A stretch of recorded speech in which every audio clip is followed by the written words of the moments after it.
Dr. Beecham. How you doing today? Hey, good morning, Michael. Dr. Stan Beecham is the best-selling author of the book, which is entitled Elite Minds. And this book has been translated in many different languages. He's a sports psychologist and the director and founding member of the Leadership Resource Center in Atlanta, Georgia. And since 1998, Dr. Beecham has been helping organizations maximize performance and realize the full potential of their human resources. Now, he specifically focuses on working with senior executives, developing high-performance teams, and he's also a speaker and a writer in the field of leadership development. So if you're looking for somebody to really help you to achieve higher levels of performance, this is the guy you want to talk to. Let me tell you a little bit about his accomplishments. He's worked alongside legendary coach Vince Dooley at the University of Georgia. That's where he really got his start. He worked with Kevin Butler, and Kevin Butler's from my hometown of Chicago, so big props for that. Well, he played there, but he's from Georgia, so you can't Ah, take him. man, okay.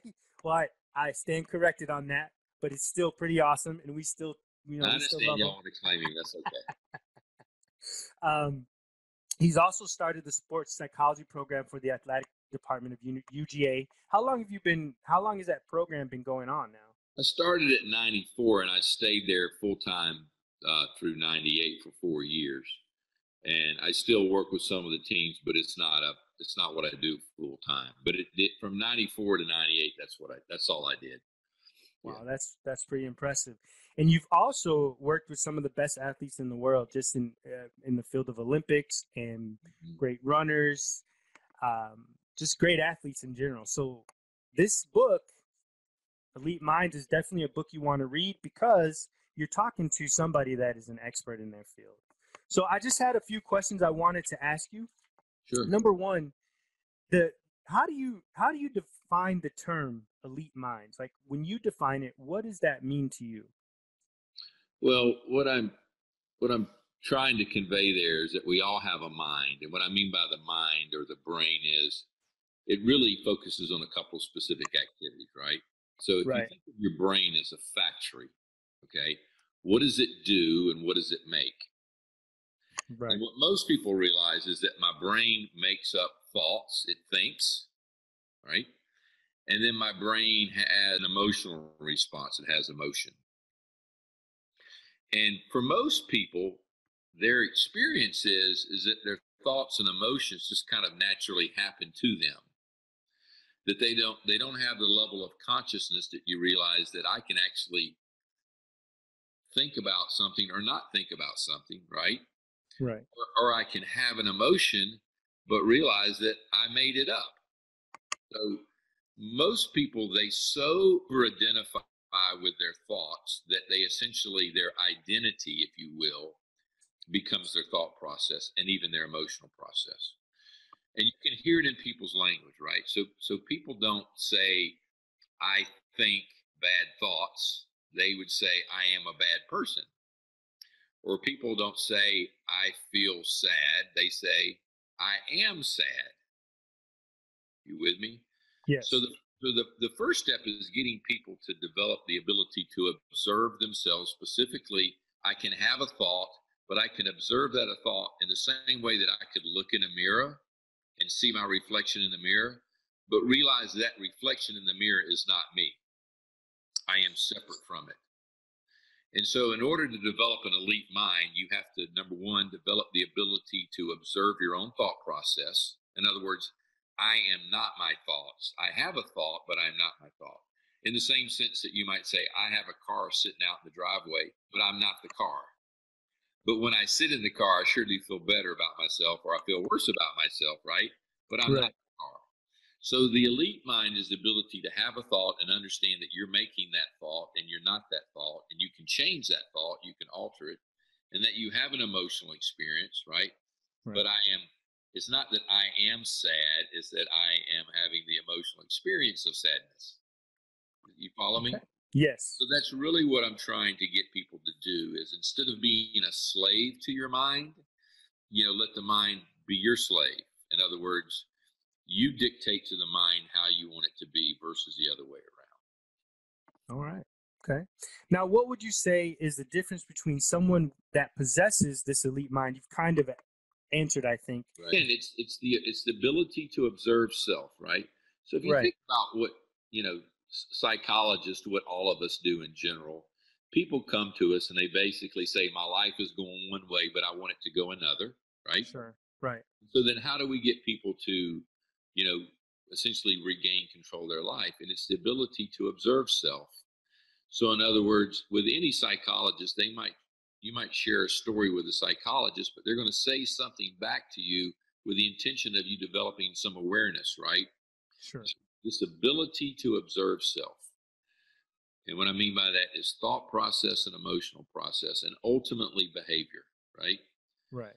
Okay. Makes sense. Do you think that everybody then has the potential to develop an elite mindset? Oh, we do. So everyone has the capacity to become more self-aware, to observe self, become aware of your thought process, right? Right. I mean, we have this word in the language called metacognition, which means to think about our own thinking, right? Right. And so what the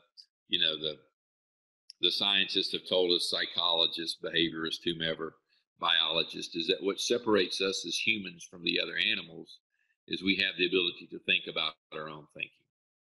So our ability which to most of us take for granted, right?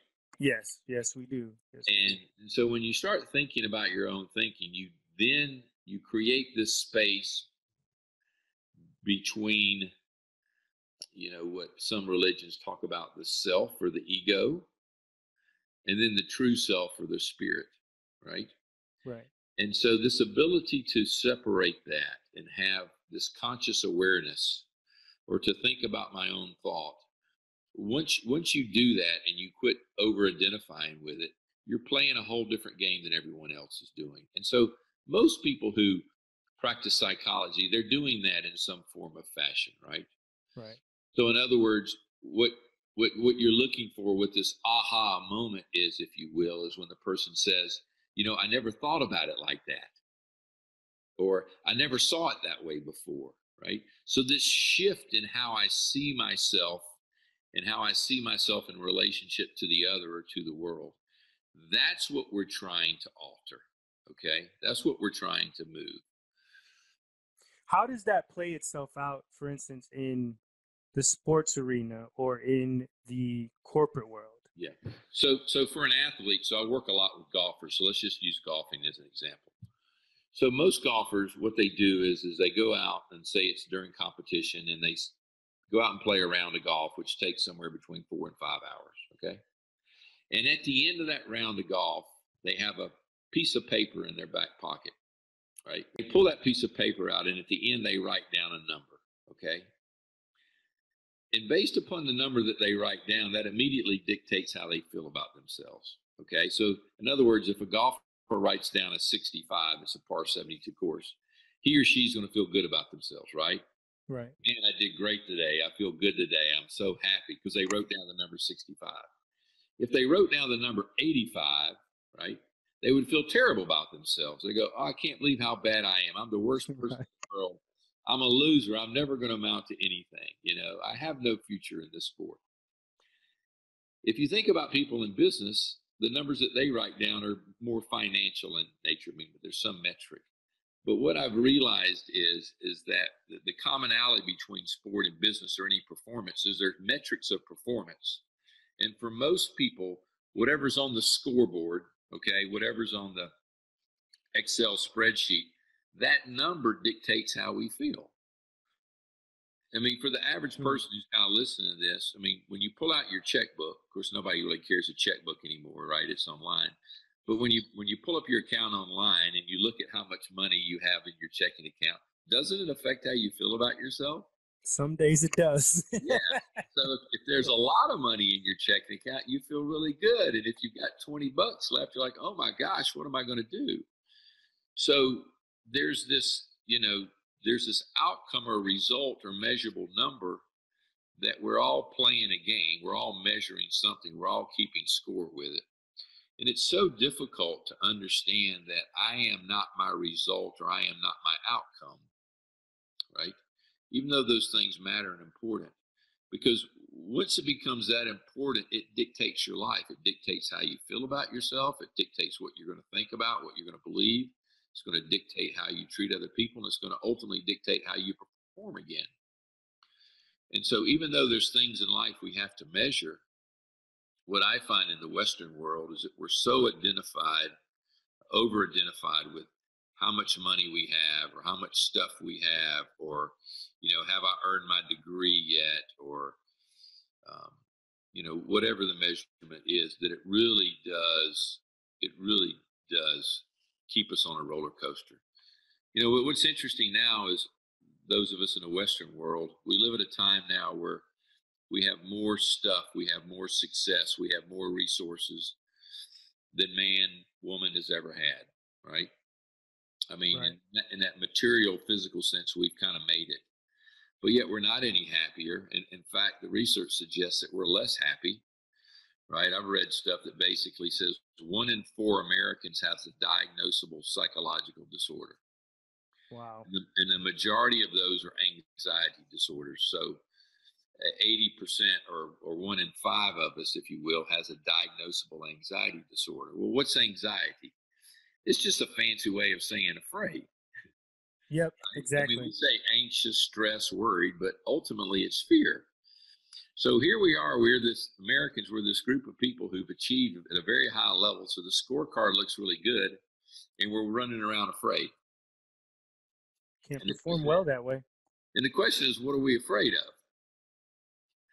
And what's interesting is most people can't tell you. They can tell you that they're anxious, but when you say, well, what are you anxious of? I mean, what's the terrible thing? They really start, it's usually about something that hasn't happened yet, right? Anxiety is a future concept. So what they're saying is, I'm afraid, but the thing that I'm afraid of isn't even here. But it might be. You see how crazy that is? That is very crazy. That is very crazy. Now, how do you go about assisting leaders or employees to actually get past, to break through that barrier, or to develop that sense of self-awareness that's required to, hit those numbers or meet different goals? Because I know you also work in sales, like with people on sales and things too, right? Right. Well, again, as I said earlier, the process is one of creating awareness through having a conversation, right? So what basically happens is you can't see a person thinking. So the way you know what a person's thinking about is what they say to you, right? So most of us, we think in words, right? Or images. But for most of us, we're having this constant dialogue in our head, right? Most of us can't stop thinking. But the thinking is really a conversation that you're having with yourself. When you're working with leaders or anyone, it doesn't matter. I mean, leaders are no different than anyone else. They just have some power and authority that a lot of us don't have. But it's that process of having that conversation and then helping them realize what they're saying or what they're thinking. And then the other thing is why am I having this thought? Where did this come from? And what most people realize is that they have stuff going on in their head, and they're like, I don't know how that got in there, and I don't want that in there. You with me? And so that's really what you're doing is you're trying to get people to have this awareness of their own thought and emotional process, or what it is that they're trying to, with a leader, what's the influence that you want to have on people, and what's actually the influence that you are having. And what most leaders will say is, I want to do this, but I'm doing that, or I want to have this outcome, but I'm getting that outcome. And so there's a process of really showing them, what's the difference between the two, right? Right. I mean, if a person says to you, I want to have a lot of friends, but I don't have many friends at all, there's something going on there, and your job is to help them understand where the disconnect is. Does that make sense? Makes a lot of sense, because you're talking about the unconscious level. Yeah. So for most leaders or anyone in a performance arena, there's the outcome that they're having, and there's the outcome that they want, right? Right. There's the reality, and then there's the desired outcome. And so it's a matter of helping them understand how you're actually creating a situation that you don't even want to create. And if you don't have an awareness of how you're going to create it, you're going to keep creating it. It becomes an unconscious or habitual process, right? Yes. So a lot of what we're trying to do is take an unconscious or habitual process and we're trying to make it conscious, right? Right. Go back to the mirror image. You know, you might have something on your face, but until you stand in front of the mirror, you're not going to know you got something on your face. And so what we do, people like you and I, essentially what our job is to become that mirror. In other words, if I can see something that's going on with you that you can't see, and I can find a way to share that back to you in a way that you can hear, then I could be of some benefit to you. You think that that's kind of one of the things you said in the book. You talked about how, you know, in the corporate environment, we don't really say, we have a problem sometimes having those types of conversations with people, telling them Right. what we want. We tell people what they want to hear sometimes because we're afraid of the truth. And I thought that was a really good point that you made, because that's really, you can't grow, you can't develop, you can't get better at anything if we're always seeking to make someone feel good, Right. as opposed to telling them what they need to do to improve. Yeah. You know, I think I mean, I've said this before and I think it's in the book, but I talk about, you know, speaking the truth is really a very dangerous, risky thing to do. We think, you know, in our Western culture, we like to moralize everything and we like to judge people. And so we talk about these people who don't tell the truth, right? Right. Of course, the people who research liars say we're all liars. It's just, it's not, are you lying? It's what you lie about. Right. Okay. And of course, the lie starts with the lie that you tell yourself. First thing is, what's the lie that I tell myself every day? Not, oh, I don't lie because I'm a good, honest person. What happens in corporate America is somebody will ask you your opinion or what you think about something, and you tell them the truth, and then you get shot down for it. And then you realize, oh, I better keep the truth to myself. Or I'm going to only tell you the truth that you want to hear. Right. And so people lie in work settings and in social settings, not because they're fundamentally bad people. They lie because they're trying to get along, or they feel like if I tell you the truth, I'm going to get in trouble for it. And so what really effective leaders do is they make it safe for people to tell the truth. You see what I'm saying? Like if Yes. you're a parent and your kid comes home and you go, you know, at night, and you go, where were you tonight? And they don't tell you the truth, right? Right. You know, they say, well, we went to the movies, but really they went to somebody's house and sat in the basement and drank. They're telling you the lie because if they told you the truth, you would punish them more than likely. Right. And so they're lying to you, not because they don't want to tell you the truth. They're lying to you because they don't want to be punished. You follow That's me? true. Right. And so this is a big thing, especially in social settings, and you're trying to get a group of people to work together at a high level. The first thing you got to do is make it safe for people to tell the truth. And you can't do that by saying, hey, this is a safe place, right? You know what goes on in the room stays in the room. You've got to really demonstrate that by telling the truth yourself, right? If you're not willing to tell that truth yourself as a leader, take the risk of speaking the truth, then you shouldn't expect other people to reciprocate to you. That's very true. I can't argue with that. That's truth. What do you think, I guess, is the major cause of low performance in whether it's work, whether it's athletes, or just in life? Like, what do you think would you say is the number one reason people perform under their abilities as opposed Distraction. Distraction from the here and now, from the present moment. And let me go into that a little bit more. Everything that we do from a performance standpoint, we do it in the now.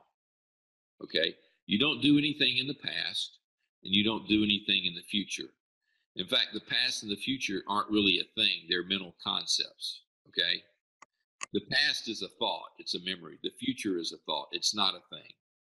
So like right now, this is where it's at. If I can be fully present with you, if I can let you be the most important person, if I can let this conversation be the most important conversation that I can have, and I'm fully present, then and only then can I do my best. Okay. What's happening with most people is they're engaged in task A, but task B, C, and D are knocking at the door. Right. And so we have this term now called multitask, right? Yep. Which is a false term because we don't multitask. What we do is we do one task at a time, but we can switch back and forth really quickly. Right.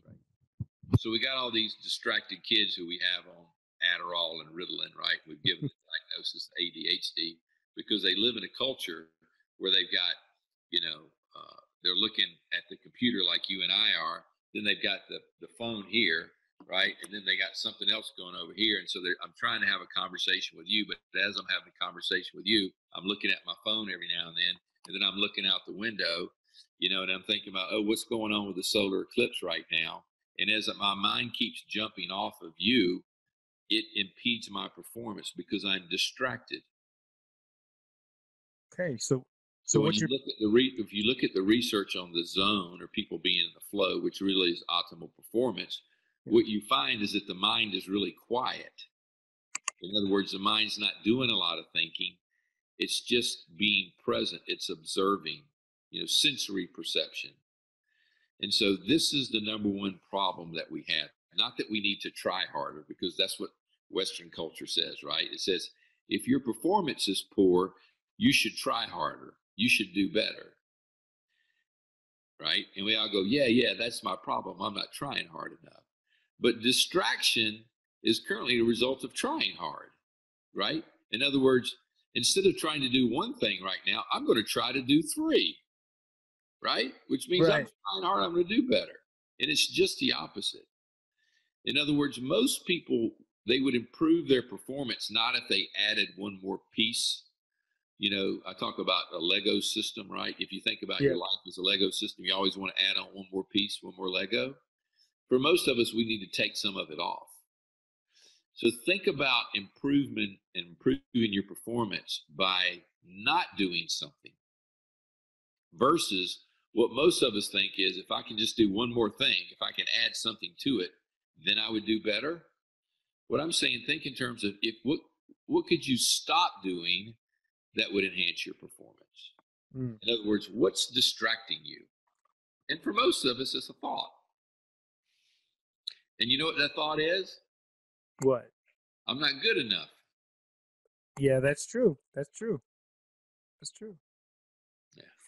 I liked the chapter, like chapter 11, when you talked about beliefs, and you kind of mentioned that.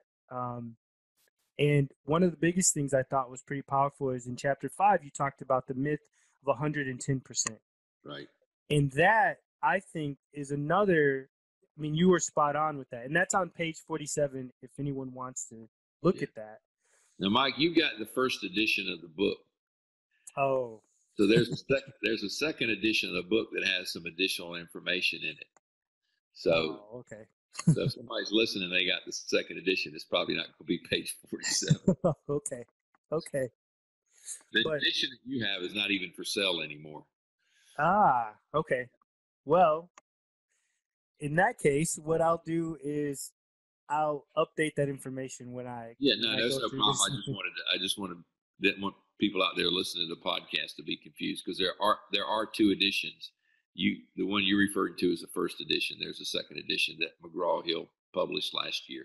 That's the hard copy, right? Yes, it is. Okay. Yeah. I love the cover. It looks really good too. Thank you. I'll show you the Korean version. Yeah, let me see. I just got it. Oh, that's sweet. I love that. Too bad I can't read Korean. It's a shame to have a book that you can't even read that you wrote. Well, you just got to get a good translator to just translate it to you. Well, they've already translated it, so I hope they did a good job. I'm sure they did. So, and then one more question I wanted to ask you about. Okay. You talked about the two things that I thought, which really probably hit me personally the most, were you talked about the importance of expectation, and then the acknowledgement of pain. And there was a chapter, and I can't remember the chapter, but you were talking about that elite athlete. She was a female, and how she had the expectation of completing a race, and you kind of got into analyzing her thought process, and you were talking about how the expectation that she wanted, she actually achieved, but in the conversation, what she expected really wasn't what she wanted. Yeah, well, she didn't believe that she was of the best. She thought that she could be, I'm trying to remember, maybe like the top 15 in the Right. world. Right. And she went to 2 Olympics, and top 15 will kind of get you in the Olympic final. And so what I was exploring with her is, what's the difference between thinking I'm a top 15 in the world versus I'm a top 3, which gets you a medal, right? And of Mm-hmm. course, what you see at those elite levels is there are times when there are physical differences, there are ability differences, but most of the time not. Okay. Most of the time, the person who's number 15 in the world and the person who's number 5 in the world, there's, little difference there. It just becomes who can access what they have. And so I want people to understand that frequently this concept of getting better, for a runner running faster, is not about exerting more physical effort. And sometimes it's actually about exerting less physical effort. What I mean by that is, if you look at the research on the flow or zone, optimal performance research, and you talk to an athlete after they just had the performance of their lifetime, okay, there's three things that they across the board describe. The first one is they had no awareness of themselves. In other words, they weren't thinking about themselves and I got to do well or how well I'm doing. Okay, the sense of the self was gone. They were just totally involved in the task, right?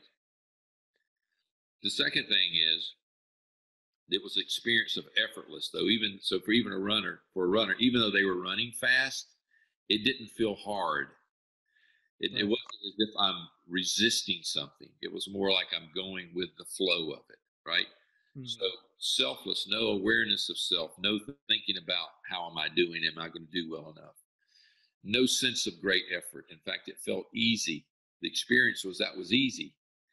And then the third one is a distortion of time, where for most people, time tends to slow down.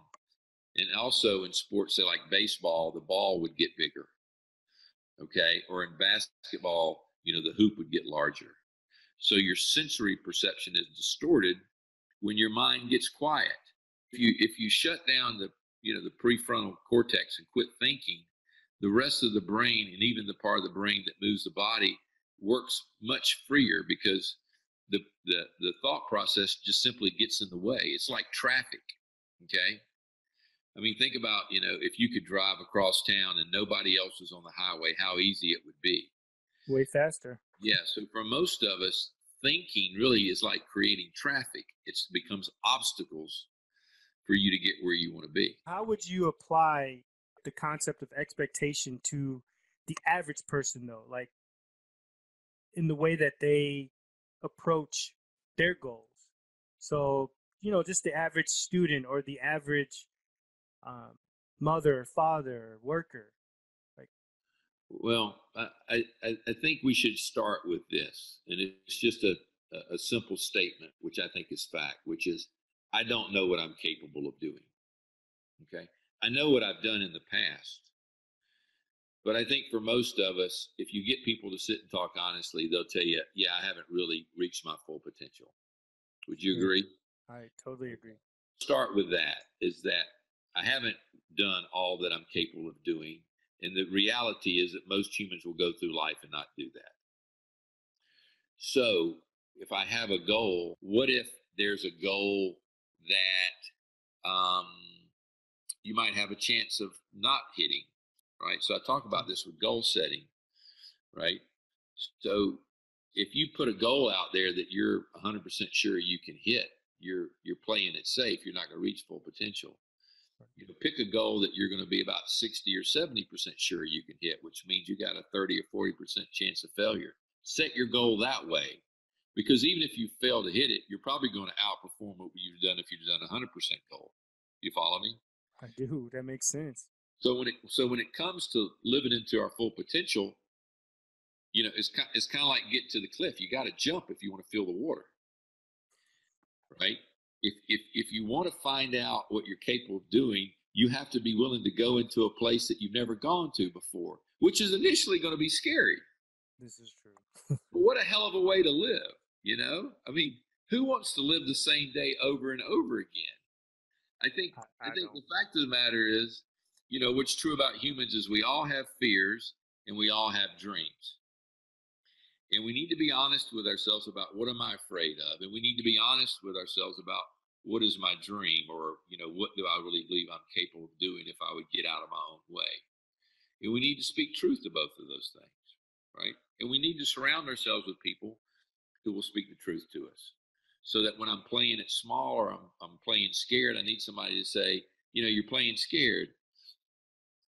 And at the same time to say, you know, here's what you're capable of, and you have a dream. And if you don't really truly pursue that dream, you're going to be mad at yourself at some point. You're going to realize, man, I sold myself short. Right? Right. So to put something big out there and try to achieve it and not get all the way, there's no shame in that. The shame is in not trying to do anything big at all, you know, to play it safe. And so it's not just about setting goals. It's also about taking risk and being willing to take risk. Okay. And there's no shame in saying I tried to do something really big, but it didn't work out. We think of success as the absence of failure. You see, success is not the absence of failure. Success is your response to failure. So in other words, if you're not experiencing failure, you're probably not trying to do anything of any significance. If you're trying to do something of great significance, you're going to experience a good bit of failure. And what I'm saying is that's a good thing,